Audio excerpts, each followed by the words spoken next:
The problem here, I think, is not that we don't have the institutional power. It is true that we are outgunned and outmaneuvered in the cultural debate. The left dominates the big megaphones, the big institutions. But the real problem, I think, is that Republican psychology is very different than the psychology of the left. And so if the left goes gangster on us, we say things like, well, we're not going to go gangster on them because we are too good for that. We stand on principle. We are better than they are. Now, look, there are circumstances where you can say that. I think of Jimmy Stewart in the Man Who Shot Liberty Valance, where if you're living in a nice small town with a sheriff and so on, you can be like, I'm going to be a law and order guy. And if someone tries to break into my house, I'm going to call the cops. But if you go out west in a covered wagon and you have outlaws with long guns encircling your ranch and they want to burn your homestead and rape your wife and kill your kids, and you say, I'm not going to go get my long gun because I'm better than they are. I'm a law and order man. I'm a man of principle.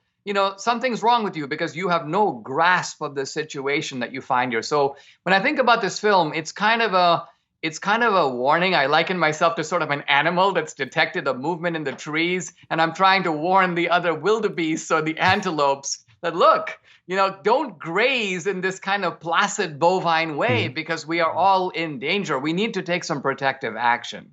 Placid bovine way, I think, might be the most apt description of a large part of the American populace that doesn't want to acknowledge the threats that really do exist.